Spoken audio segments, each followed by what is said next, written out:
tem algumas coisas que já evoluíram. Se nós pensarmos na resolução falando um pouquinho sobre as redes sociais, estabelecendo critérios que antes nós não tínhamos, até a última eleição não tínhamos, em relação a comentários feitos pelos internautas, enfim, nas redes sociais, e na grande preocupação da emissora, aqui eu deixo, aqui eu não deixo, o que eu faço, porque é difícil, né? A gente também não pode ser ingênuo de achar que a gente consegue manter o controle de tudo o tempo todo. Isso hoje, especialmente se a gente pensar em redes sociais, é muito difícil. É muito difícil. Fica mais difícil os programas interativos nesta época, sem né? sombra de Não dúvida. tem forma de fiscalizar, de conter. Mas a resolução trouxe... Sim, já está no ar, né? Está no ar, né? Mas a resolução eleitoral que fala sobre, estabelece as regras da propaganda, ela traz alguns alentos, assim, porque hoje a parte interessada pode notificar diretamente a emissora, e a emissora, vamos lá, eu tenho um Facebook de uma emissora que está no ar e as pessoas estão comentando, está, né, disponível, as pessoas estão comentando. Um comentário inadequado, a parte interessada pode entrar com uma reclamação, notificar diretamente a emissora, que pode despublicar. Claro, eventualmente vai-se a possibilidade de eventual pedido de direito de resposta, sem prejuízo do pedido de direito de resposta, mas isso permite que a emissora, despublicando, afaste outras punições, outras sanções que poderiam ser aplicadas. Assim, a emissora não responde pelo comentário que é assinado por alguém. Então, eu tendo critérios, eu identificando direitinho os internautas, isso facilita também a vida da emissora. Não isenta, você transfere a responsabilidade. Você divide as responsabilidades, cada um assume a sua, né? Então, Sim. aquilo que os nossos comunicadores disserem, aquilo que o nosso jornalismo disser, é bom. Agora, aquilo que a Débora, internauta, postou lá numa rede social, é responsabilidade da Débora. A Débora deve responder por isso. Eu falava mais basicamente sobre essas participações telefônicas. Talvez o mais recomendável fosse encontrar esta forma de participação pela internet e evitar durante esse período esse tipo de manifestação. Como evitar, por exemplo, o Batista está dizendo, o cara liga e profere uma ofensa direta e imediata no ar. Exatamente. Como resolver esse problema com imediatidade também? Não tem como. O que a gente diz para o radiodifusor é não se constrange em cortar o microfone se for necessário. Em pedir desculpas imediatamente para o nosso ouvinte, para o nosso telespectador e lembrar o que determina a legislação eleitoral. Por isso que nós precisamos conhecer o que determina a legislação, para que possamos ser firmes na nossa reação. Possamos reagir rapidamente e evitar, assim, o problema para a emissora. Porque isso vai ser considerado? Deve ser. Claro que deve se avaliar previamente, aqui vale a pena abrir para as ligações telefônicas ou não, é uma pauta polêmica demais e talvez eu não deva correr esse risco, isso tem que se avaliar, mas editorialmente. A emissora avalia editorialmente e prepara o seu comunicador para reagir. Não pode atingir a autonomia da emissora. Exatamente. Mas o bom senso recomenda que se discuta isso. Exatamente. Com muita responsabilidade, né?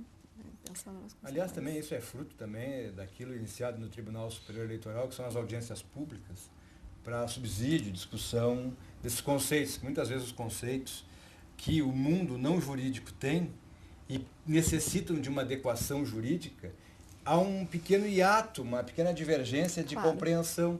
O TSE, na década passada, inaugurou essa sistemática, especificamente com relação às eleições gerais, às presidenciais, quando ele baixa a resolução dos meios de comunicação, especificamente lá a propaganda, ele ouve, né, como uma expressão mais antiga, ele ausculta os mecanismos e as instituições relacionadas que lhe subsidiam na confecção da redação para que aquela redação normativa retrate fidedignamente as, digamos, circunstâncias dos meios de comunicação. É muito importante, o TSE nesse ponto pioneirou, do ponto de vista, digamos assim, das regras escritas, porque a lei do Congresso Nacional, muitas vezes mal redigida, apartada daquelas peculiaridades dos meios de comunicação, não retrata com fidelidade absoluta, Batista. E aí o TSE, por meio da resolução, que é que instrumentaliza a lei eleitoral, muitas vezes absorve esses conceitos, os converte em dispositivo legal para estabelecer paz social. Essa é a finalidade precípua. Obediência à lei, paz social, eleições periódicas republicanas, sem esses grandes, digamos, entraves que são os debates, e como o doutor Mário pondera aqui, lá pelas tantas é necessário caçar alguém, mas que se casse diante de um fato consumado, né? Não por desconhecimento legal, porque a lei eleitoral ela tem uma característica, ela é hermética, é de difícil compreensão. ela tem uns conceitos muito rigorosos, muito severos, e que muitas vezes, é preciso que se diga isso, há dispositivos da lei eleitoral que estão em descompasso com a realidade. Há muito tempo. Ela precisa de adequação, doutor Mário, ela precisa ser objeto de uma depuração. Eu ia falar exatamente disso, porque na verdade é o seguinte, a legislação eleitoral, eu não me lembro a data desse código eleitoral, mas ele foi sendo mexido de acordo com a conveniência política do momento. Né? Sim. Essa é a verdade. Então acontece um fato, vão lá fazer um artigo e se insere um artigo numa lei que deveria ser toda ela revisada. A verdade, por que fazer uma resolução para disciplinar as redes sociais? Porque na lei não há previsão. Na verdade, é uma lei antiga. Então, o que me parece equivocado é que nós não temos essa preocupação em fazer essa revisão de uma legislação que, a meu juízo, é anacrônica. Sim. Ali nós temos punição, por exemplo, para crime tentado com a mesma sanção do crime consumado. Perfeito. Não é verdade? É verdade. O sujeito comete, ele tentar votar equivale a votar 2 vezes. Então é um absurdo. Por que é assim? Porque os nossos mandatários lá do Congresso Nacional não se dão tempo para fazer essa revisão que é necessária. Por que não é assim? Porque só se trata desse assunto de 2 em 2 anos. Exatamente. Exato. Né? Então nós precisaríamos fazer uma legislação que fosse adequada à nossa realidade. Nós estamos no 3º milênio. Se eu não estou enganado, essa legislação é da década de 70 ou 60, não me lembro. Ela é de 65. 65. Então veja só, nós precisaríamos, obviamente, atualizar essa legislação, subtrair da legislação aquilo que é absolutamente anacrônico e inserir essas previsões que hoje fazem parte das resoluções lá do TSE. Porque depois não há quem diga que o TSE legislou em razão desse vácuo. Eu ia falar exatamente disso, porque depois cria esse impasse que nós vimos há meses atrás, acredito eu, em que se dizia que o Supremo estava legislando. Por quê? Porque na falta de lei, né, então tudo é permitido? Não é assim que funciona. Rigorosamente seria necessário, fala-se muito em reforma partidária. Seria feita, além da reforma partidária, ou a reforma partidária estaria inserida numa reforma eleitoral. Sem dúvida. Certamente. Certamente. Porque a maneira como se discursa é separando uma da outra. Não se pode falar. A meu juízo, o grande problema que nós temos. Né? Porque se fala sempre em reforma política, mas não se quer mexer na legislação eleitoral, entendeu? Quando, na verdade, a base é a legislação eleitoral. Sim. Essa legislação queria, então, estabelecer número de partidos. Exatamente. Identificação ideológica, se não tanto, pelo menos, né, mostrando algumas diferenças fundamentais, evitando as Frankenstein que existem por aí. E tivemos no final de 2013 algumas alterações propostas pela mini-reforma eleitoral, né, que fazem alterações na Lei 9.096, que é a Lei dos Partidos Políticos, Sim. na Lei de Eleições, que é 9.504 de 97. E qual foi a decisão do nosso TSE, decisão recente agora? Como não foi respeitado o princípio da anterioridade, não serão aplicáveis, então, para as eleições deste ano. Porque não tem anterioridade de 1 ano. Então, é exatamente o que os senhores dizem. É exatamente isso. Então, se cria casuísmos legais, se criam situações de fato e de direito a partir dessas variáveis, quando nós poderíamos resolver, se o Congresso quisesse, de uma vez por todas. Todos precisamos, né? E precisamos. E é uma necessidade, isso é antigo. É uma coisa assim absurda que a gente viva num 3º milênio com tantas querelas na esfera política. Aqui no Brasil tem uma insegurança, né? Absoluta. De eleição para eleição, o cenário sempre causa alguma reticência. Aí qual é o grande drama disso tudo?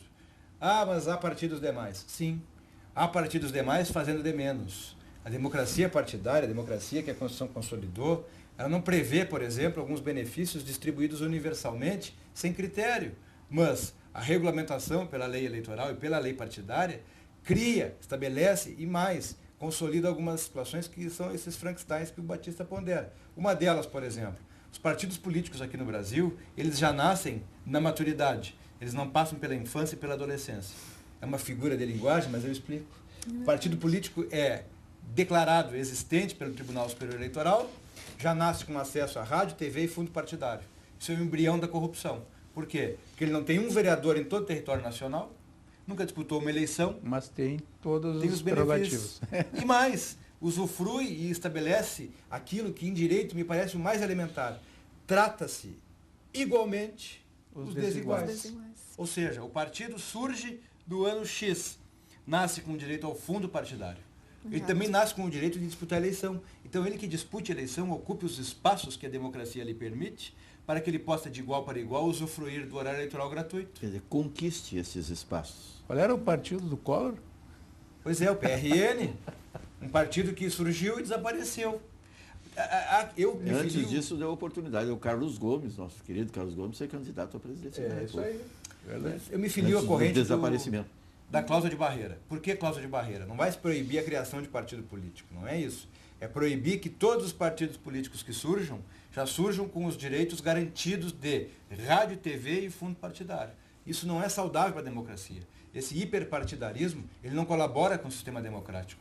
Um volume maior de partidos com esses mesmos direitos, sem a mesma representatividade, causa esse descompasso. Por isso que dá tanta turbulência com relação à formação de governos, por isso que há uma sucessão de escândalos republicanos, por isso que há descrédito nas instituições. Não se estabeleça a restrição à criação de partidos, não é isso. A finalidade principal da lei dos partidos políticos é garantir a democracia representativa. Que se estabeleça, então, um critério de exigência, é como os acadêmicos, os alunos dos colégios. Se não atinge um percentual X de nota, não passa. A mesma coisa o partido político. Tem que ter uma performance razoável, mínima, para que ele goze do direito de ter os acessos garantidos pela Constituição. Os sistemas europeus têm uma característica bem peculiar. A Alemanha, por exemplo, de 1946 para cá, Batista, ela teve apenas 8 governos. Lá tem cláusula de desempenho. A Itália, que é um país vizinho, que tem, a partir de 46, as mesmas características dos sistemas democráticos, tem uma outra peculiaridade. Lá, em 70 anos, foram 72 governos, mas lá não tem cláusula de desempenho. Ou seja, se o modelo é internacional, que ele venha para o Brasil, mas como inspiração, não como adequação absoluta. Então, 2 países com democracia, plenitude republicana, são países que têm votação periódica, mas que um tem a cláusula de barreira, tem uma estabilidade governamental. O outro não. Basta ver que os primeiros ministros italianos não duram um pouco mais que um ano. Ou seja, há um volume extraordinário de partidos criados porque a legislação local permite, sem critério. Isso não é saudável. Democraticamente, isso não estabiliza. Aí entra o fenômeno da reforma. Por que não estabelecer a reforma política? Porque, evidentemente, que isso, Batista Filho, pode estabelecer o quê? Pode estabelecer que alguns candidatos, alguns detentores de mandato, fiquem sem partido. Será que isso interessa? Não, isso não interessa. Daí porque o tema da reforma política, ele é muito mais hoje, doutor Mário, ele é um souvenir de campanha. Ele é resgatado, ele é novamente objeto de discussões, mas na prática, lá na arena política, que é o Congresso Nacional, isso não passa das comissões. E com votações, é preciso que se diga, votações acachapantes. As propostas de reforma política, quando elas saem das comissões, elas não obtêm a mínima votação para ir a plenário. Isso é grave numa democracia que pretende-se aperfeiçoar. Não há, Batista Filho, hoje, ambiente suficiente, porque todas as tentativas de reforma política resultam num grande nada. Nos últimos 22 anos, nós tivemos 11 comissões, nenhuma delas deliberou nada. É verdade, sem sombra de dúvida. Acho que, assim, se nós pararmos e pensarmos, é consenso, é senso comum que essa reforma é necessária.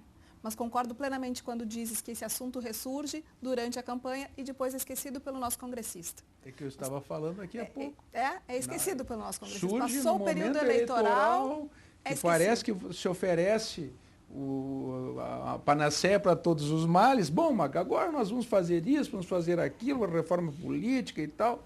Terminou a eleição, esquece de tudo isso, faz aqueles conchavos para montar o governo e se vai por água abaixo qualquer iniciativa que traga democracia efetiva, né? Exato. Porque isso é falta de democracia. Exatamente. Os interesses, né, particulares prevalecem, então, sobre os interesses da sociedade. Gaúcho, lamentavelmente. Os interesses.